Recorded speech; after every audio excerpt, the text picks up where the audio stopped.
Hi, Chelsea Martis. Today we are going to do some finger knitting. That's what I've always called it. Some people call it finger crocheting. To make this, all you need is some kind of string, yarn, thread, ribbon. Generally works best with fabric, like a yarn or a string. Doesn't work that well with paper, although you could try something. So you can use embroidery thread, yarn, thin yarn, or quite fat and chunky yarn, whatever you have in the house. You can use ribbon. This is a 1/2 inch gross grain. You can even use like wrapping ribbon. Makes for a very glitzy, glittery strand. You can even use thread. The only issue with thread is that it is so fine that when you do it, sometimes it kind of gets lost on your table if you put it down for a minute. But it does make a very beautiful and delicate strand and can be very useful later on when we talk about adding beads to it. What I don't suggest you use is fun yarns, like things that are really fuzzy and feathery. They're so cool and they feel good, but when you're doing the finger knitting with them, they don't slide very well. They get caught on all the little bumps, and it's very easy to lose your place using the fuzzy yarns. I mean, here's the thing though. People always say you should start with the easy stuff and not go to the hard stuff. But if the easy stuff is boring, try the hard stuff, because maybe that's what you need. Do what part of it is making you excited about doing it. That's one of the important things about art. If it's exciting to you, try it, and then you can always modify later if you want to. All right, so to get started with finger knitting, I suggest that you don't cut off a length of yarn or a ribbon. Leave it attached to the ball or spool, because it takes more than you might think to make a length, and you can always cut it off when you're done, but it's hard to add to it if you've made it too short. So the first thing you need to do is make a slip knot. This is my way of doing a slip knot. First, I make this twist over that looks like a pretzel. Right there. Then I hook the inside, one of the inside parts of the pretzel, and I put it over my finger and I pull it down. You'll want a little bit of a tail here, and you can get more of a tail by squishing it around. And the reason you want a tail is because if you're going to make a bracelet or a hairband or a belt, you want to be able to tie it on and tie it off so that your art lasts longer. If you're going to put time into making a bracelet for somebody, make it something that's going to last for a while. They aren't going to have to cut it off the first time somebody makes them take a bath. By putting on a tail, you can tie it on and untie it when you're done, and it'll last longer. Okay, so it doesn't matter which hand you do it on. This is all about whatever hand is most comfortable for you. Okay, and you put the loop on your finger, then slip knot on your finger, and I always hold the tail between a couple of my other fingers or wrap it under, because I don't want to accidentally use the tail for doing the finger knitting with, because if you do, then you end up with a very short finger knitting because you run out of space. Okay. Then you take the long part that connects to the yarn ball or a spool and make a loop over the front of your finger. Then you take the loop off the back, over the one on the front, and you pull them. I usually give a pull with my finger, but I also give a little pull down here. And then if you have a big loop here now, you can just pull on your free end, the end that's going back to the spool, and it will shorten up that. And then you do it again. Make a loop, take the back loop off, tighten it up, make a loop, take the back loop off, tighten it up, make a loop, take the back one off, tighten it up. And pretty soon you have a strand. Because this is pretty thin yarn, it's not a very fat strand, but it's fine. Same thing if you're using the ribbon.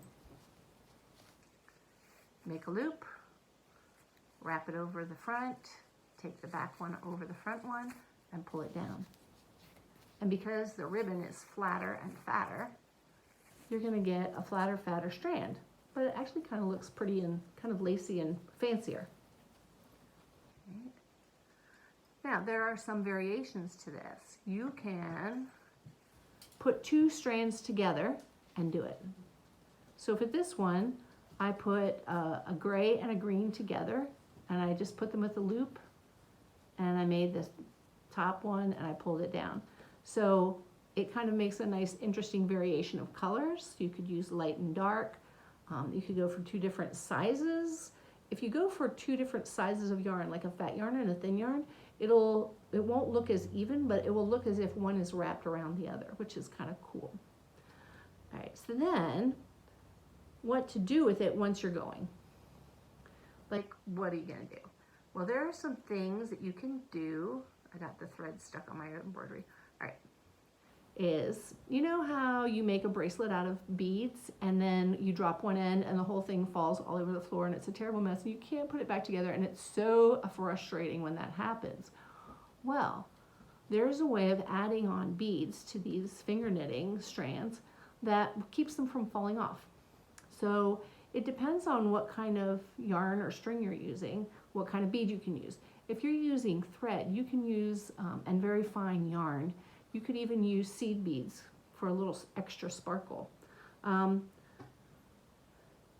main thing is that you have to be able to fit your yarn or thread through the bead. So I have some pony beads. Take the loop off your finger, being careful not to pull on that short end because that will undo your work. Pinch the loop that was on your finger and push it through the bead. Then put the loop back on your finger. Now, if you let that bead go down, you can see it's starting to slide down. You don't want it to go down that far. Just hold it up here for a minute. Take the long strand that goes back to the ball, not your tail, and keep going. Make another stitch. Loop over the front, take the back loop off, pull it down tight. Do it again. Over, pull it tight. That bead is on there. If you drop the end, it'll still stay on there. Okay. I don't put on a bead every stitch just because it gets kind of crowded and heavy, but every couple of stitches you could add another bead. Make a pattern, make them all one. This is a part where your personal art choices and thinking go. Then you can take another pony bead or the same kind of bead, a bead of the size that you need, and feed it through the hole.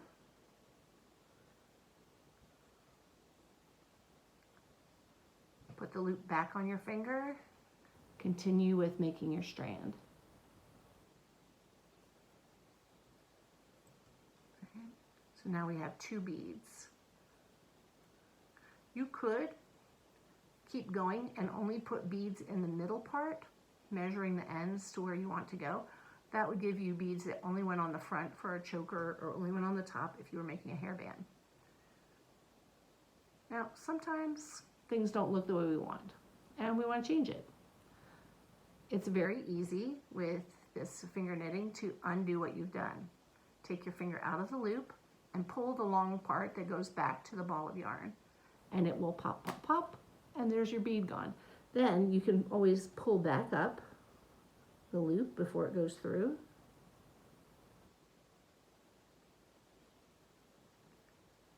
Put it back on your finger and keep going. So if you get the wrong kind of bead or you were making a pattern and you ran out of the bead that you needed, you could always go back. Now, how do you stop? When you want to stop, you figure out you either leave some for your tail. Remember, you can always make it shorter. You can't make it longer. Take the end of the tail that used to go to the ball of yarn, put it through your loop, and pull the loop tight. You're done. This one is so small, my practice one, that it's practically a ring. That would be a cool idea. Another thing you can do is, if you have a strand, and I'm going to use this thick strand to show us, you can make a bigger strand out of it. Well, a fatter strand, not a longer strand.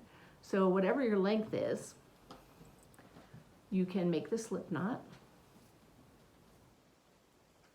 and hold the tail, Put a loop over the front, pull it over and down.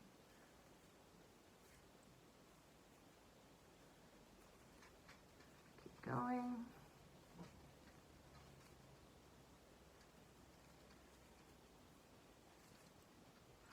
And I'm going to pull the end through the loop.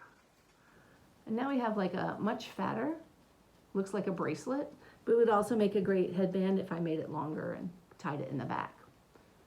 So that's one of the things you can do. You can make bracelets, chokers, rings, belts. If you have one that's long enough, it could be a belt.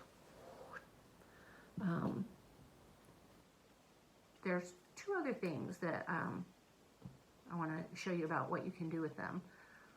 That has to do with sewing them into pieces. So I'm going to use this, which I use two colors held together for this one. If you take the ends and trim them or tuck them under so that they're not hanging out. I like to hold mine, because this is such a big chunky piece of yarn, I'm going to hold it with the flat part going across like this. Some people do it this way and then they twist it, but I find that that's hard to handle with my hands, that I lose control of it and it swivels out. So hold it like this, and then I just start rolling it. Hold it right side like that. I roll it a little bit like that. Okay. Then with a piece of yarn, it could be a matching piece. I'm using a contrasting color, and you can use like a big plastic needle or a darning needle. I'm going to go to the inside and out through the other side. I'll hold that down. It doesn't have to be knotted. You could knot it if you wanted to. Then I'm going to roll it, and when my roll gets back to where my yarn came out, the red yarn came out, I'm going to go through it again.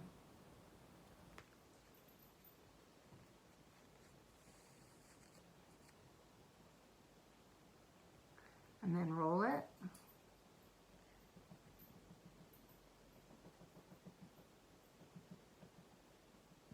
And put the yarn through again. You can also do a kind of a whip stitch where you go into the layer before that, come out around, so you're kind of wrapping it. When it's small in the middle, I like to just go right through it, but as it gets thicker, then you'll want to hold it by going through it more than one time on every round. So what you end up with is a growing circle.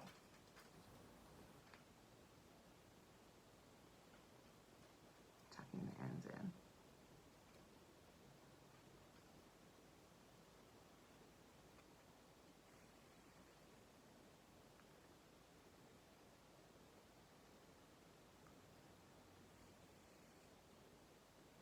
You adjust it if it goes over.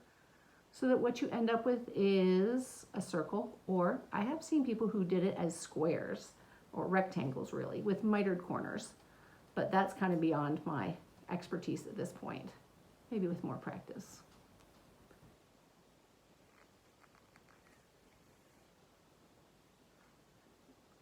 So as you work it around, you're just taking stitches in, and you end up with a circle. Now, if you keep going for a long period of time and you always use the same width of yarn, you could make a big rug. This is big enough for a rug for my dollhouse.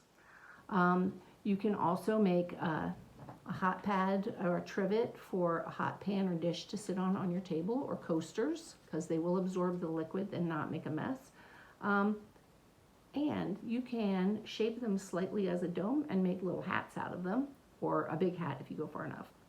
I don't have any more because I gave it away, but a couple years ago I made a load of pink finger strands, and then I curled them like that. I wove them sort of like together, and I sewed them onto a hat to make a brain hat. Kind of gross, but also really fun. Experiment, try your art. See you next time.